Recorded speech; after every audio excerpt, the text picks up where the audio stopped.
What if God asked you a question he already knew the answer to, just to see if you still believed it was possible?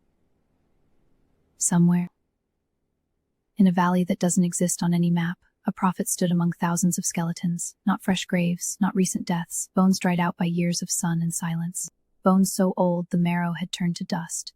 And God asked him one thing: Son of man, can these bones live? Not will you fix this, not here's the plan, just, can they live? That question is the whole video, because the answer he gave, and the answer you give to your own dead places, changes everything.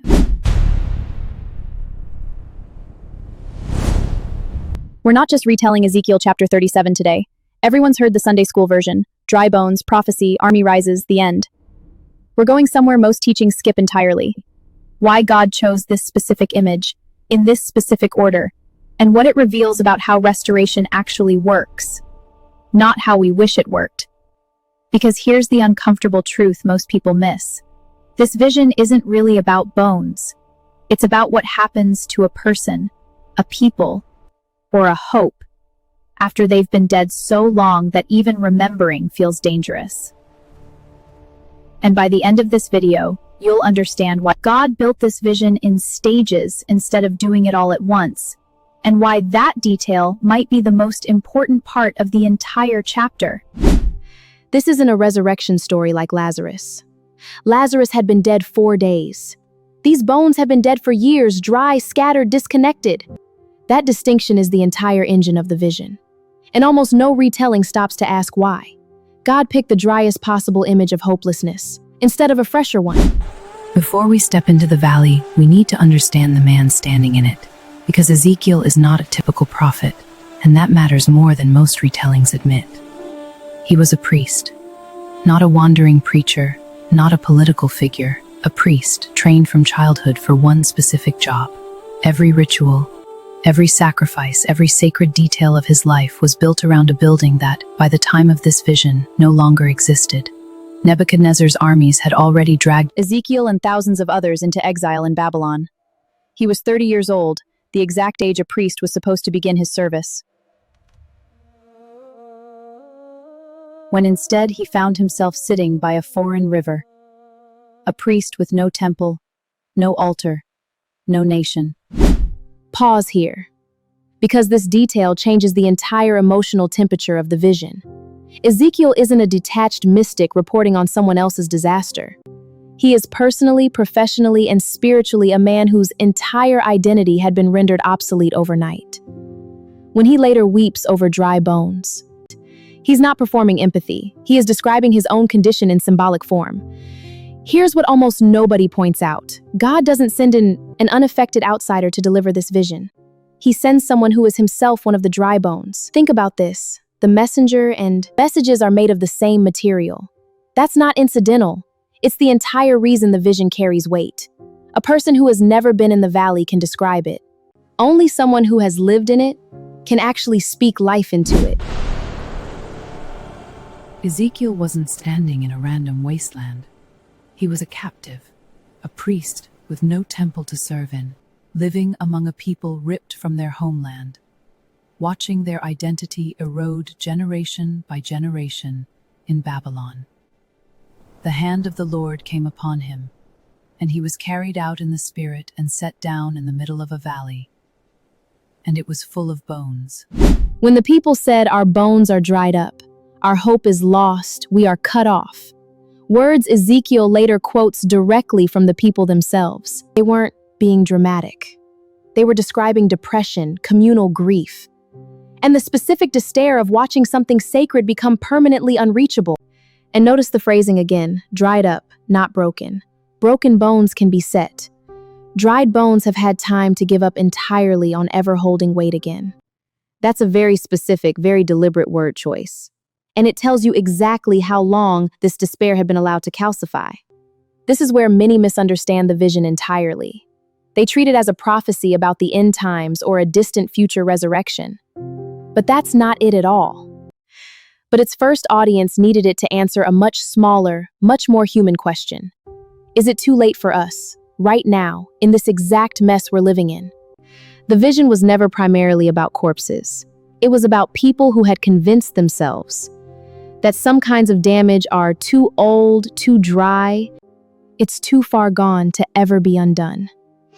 And if you've ever caught yourself thinking, that part of my life is just over, there's no version of this that comes back, you're standing exactly where they were standing.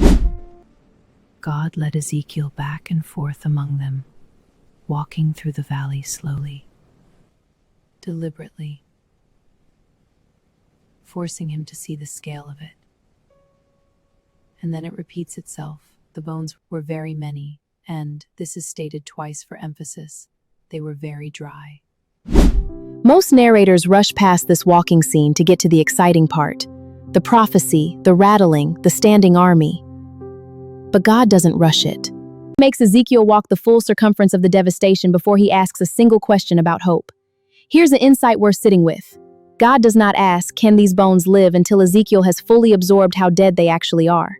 This is not cruelty, it's precision. If Ezekiel had answered too quickly, his hope would have been shallow, based on not really understanding the depth of the problem. God forces a full accounting of the loss first. This suggests something almost nobody teaches from this passage. Real hope isn't hope that skips the inventory of the damage. It's hope that's still standing after the full inventory has been taken. Then comes the question, Son of man, can these bones live? Ezekiel's answer is the most theologically loaded non-answer in the entire book. O sovereign Lord, you alone know. He doesn't say yes. He doesn't say no.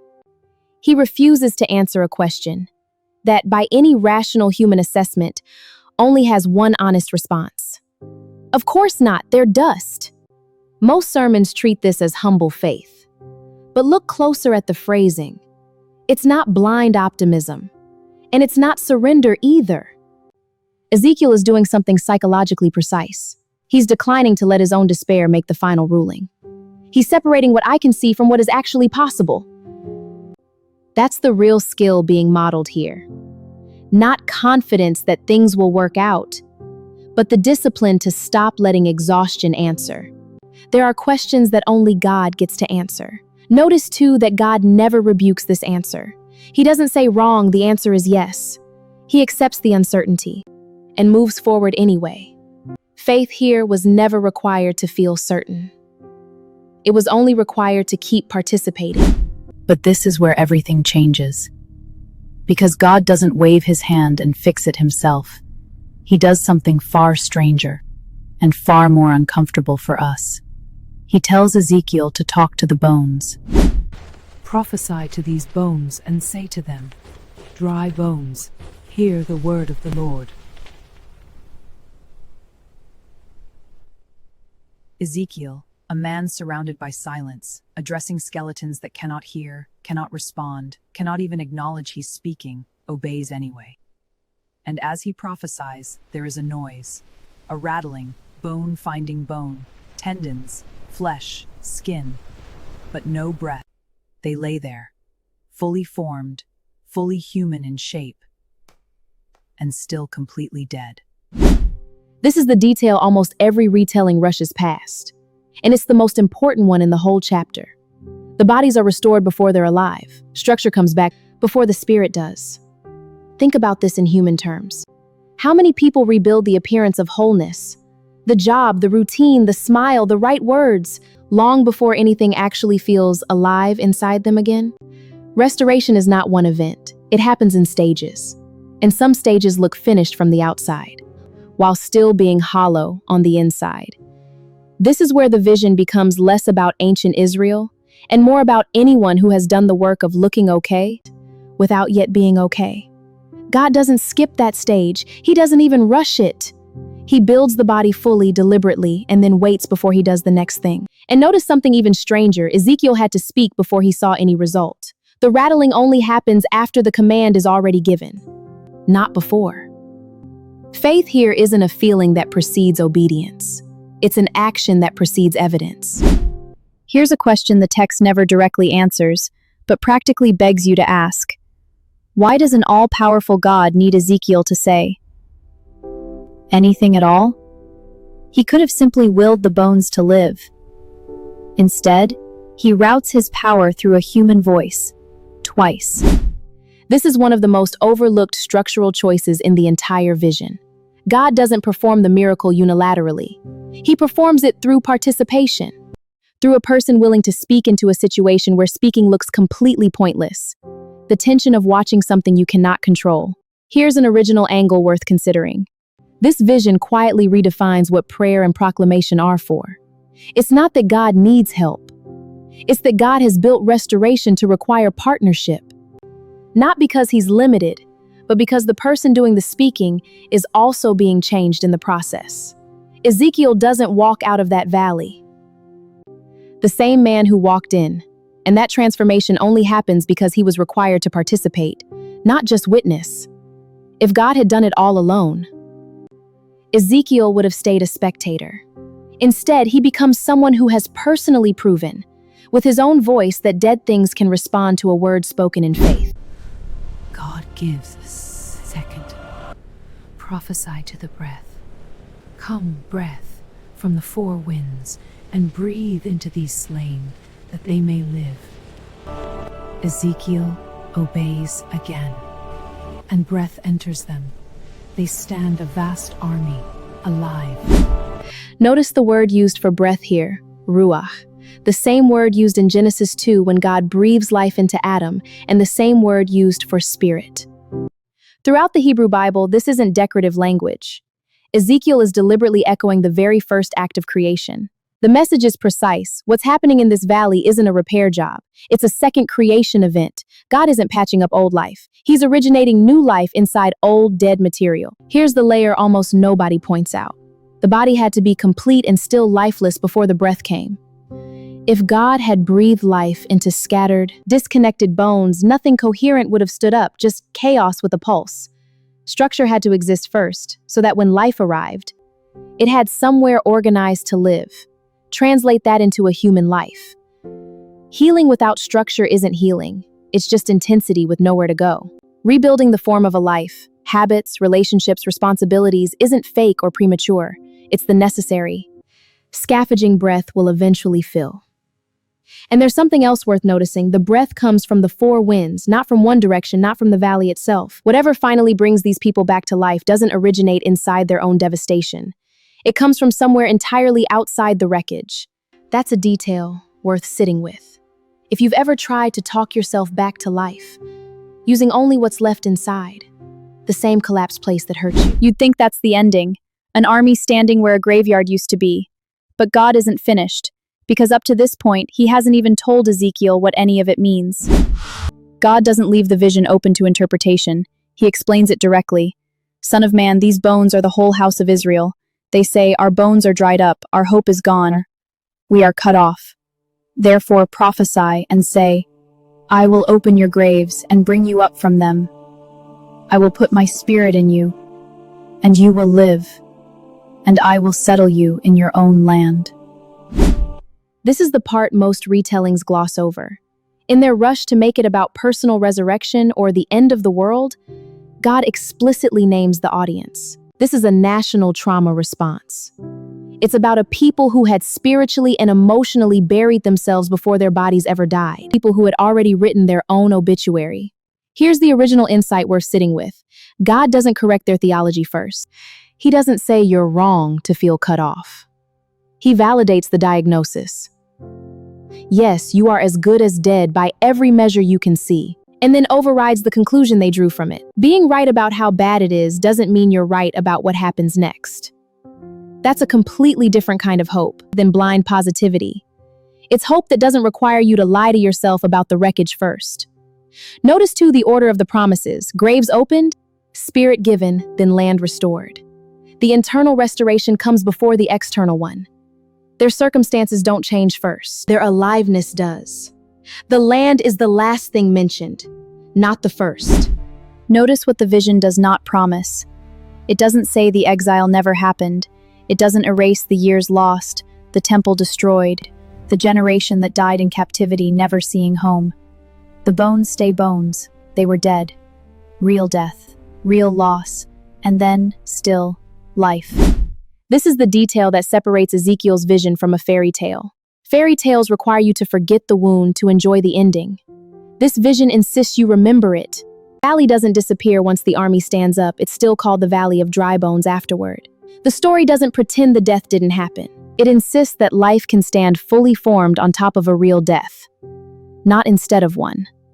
This is the psychological core so few teachings name directly.